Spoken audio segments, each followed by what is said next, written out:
Alright, welcome back to how to make FPS hero concepts or hero concepts for a game in general.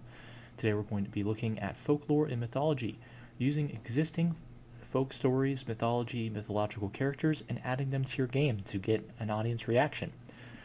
It's going to make your game more relatable. People are going to say, oh hey, you have, for example, Arthur, King of Camelot. Everyone knows the sword and the stone.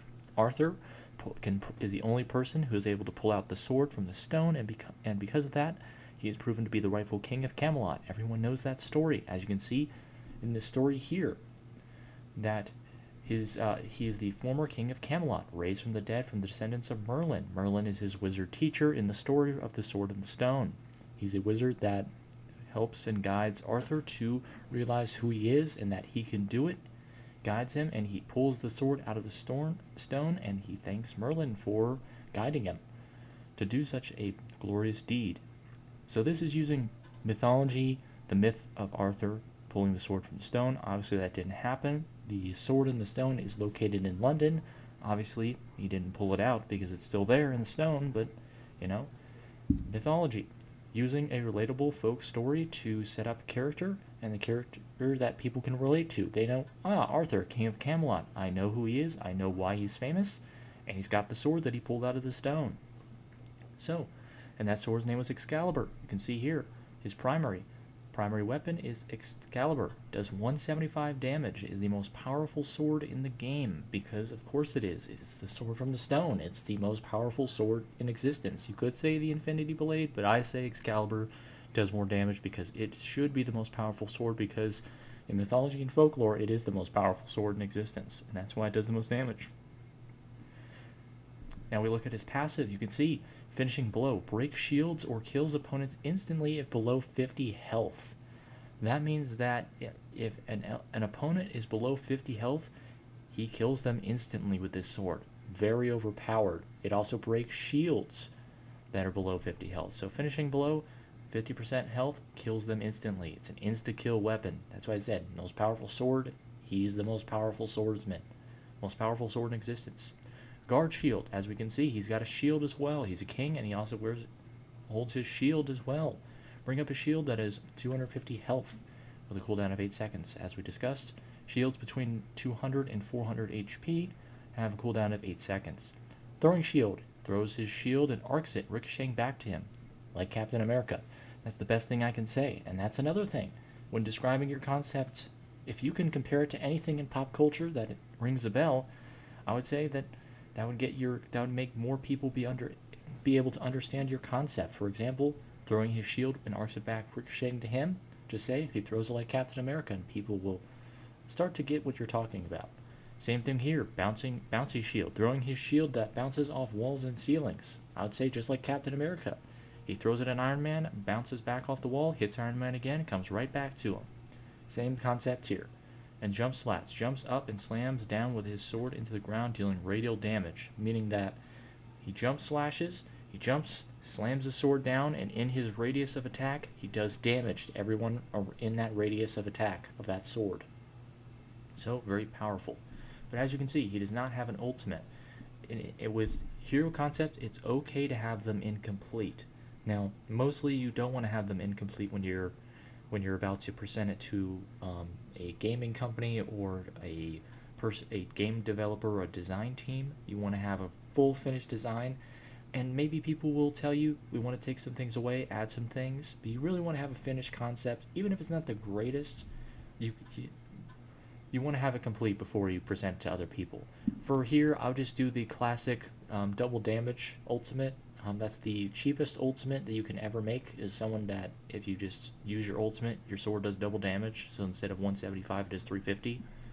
But it's okay to have an incomplete concept. But if you're about to, present it to be added to a game, you probably want to just do the good old double damage ultimate thing. Call it something cool, maybe Excalibrate or something like that, or Accelerated or Excel.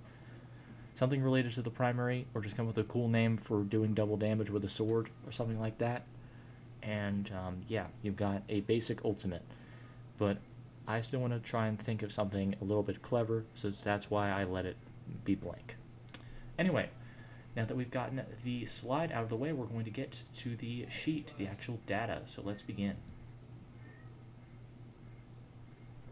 So going to our classic sheet, we see here, we have Excalibur, and we have Finishing Blow. Now you can see there is a little bit of a difference between the slide and the sheet. Now in the slide, I made Finishing Blow a little bit less than in the slides. Now I think we should make Arthur's sword a little bit better. So that's why I made it a little bit more powerful than this. So what we're going to do is we are going to be taking this, and Finishing Blow and Shield Breaker are the same thing, and we're going to be making Finishing Blow 50% S or H, shields below 50 or player health below 50, and then slash insta for insta-kill. It insta-kills them.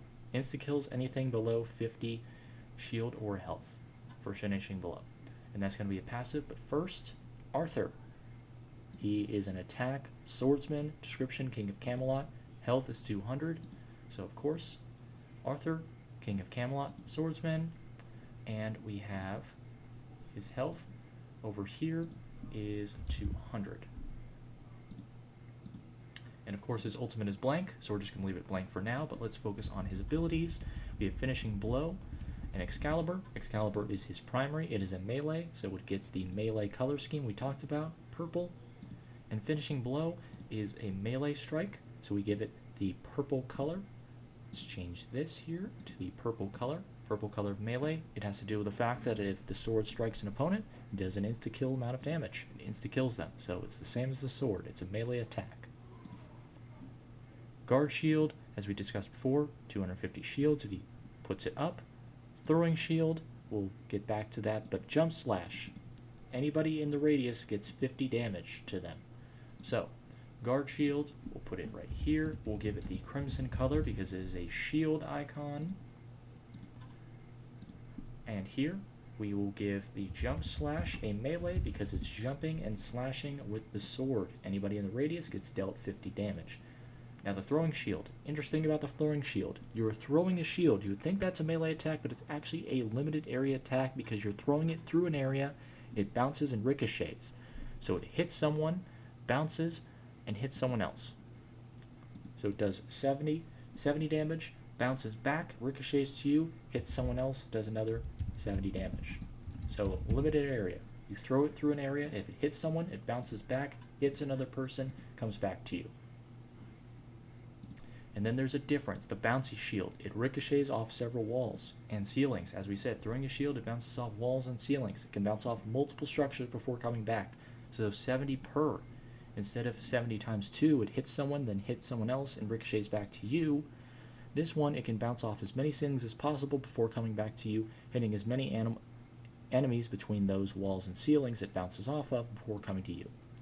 So, same concept, same limited area, but instead of just hitting 2 enemies, it can hit multiple with one toss.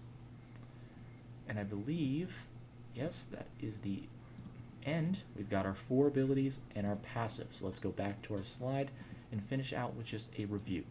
So we reviewed folklore, and we also reviewed culture, related to something that's in the culture. For example, the shield, throwing shield, throws it like Captain America, bouncy shield. When it throws its shield, it bounces off walls and shields, just ceilings, just like Captain America's shield. You want to relate to real life if you can. That gives people something to relate your character concept to understand it better. Same as folklore and mythology. If you can make a character that's from a folk tale or a myth, or mythologically, a mythic tale, just like Arthur, Sword of the Stone, King of Camelot, you will do so. So let's get to his story. Former King of Camelot, so he previously was King of Camelot, but then he died of old age, raised from the dead by the descendants of Merlin. So Merlin's dead as well, but he's got descendants who are still in the modern magic cyber world. Arthur returns to Camelot to find his sword back in the rock, and his kingdom covered in Blackstone Mountains. So his kingdom has been covered by mountains. So his kingdom is locked forever in Blackstone Mountains, and the sword is back in the stone because only he can wield it. His rage about his lost kingdom forces him to run to the sword, but after picking up the sword, he stops, realizing that his kingship is no more, and that his sword probably does not worship him. But as he leaves, he brushes the handle of the sword, which moves.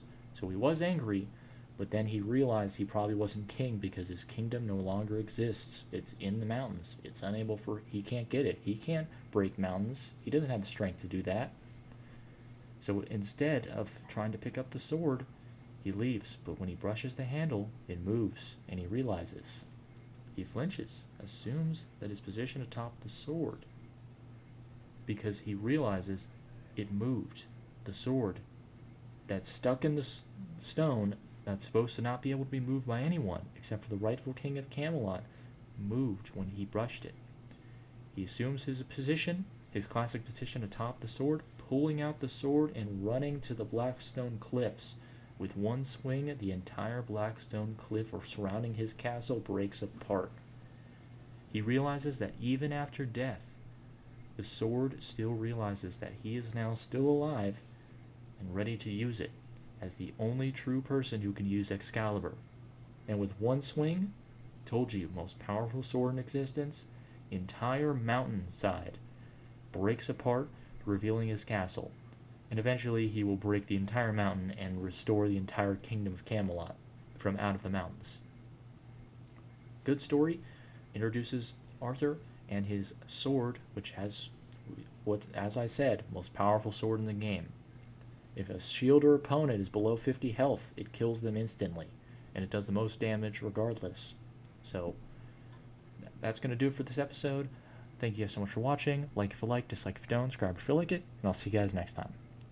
Toodaloo!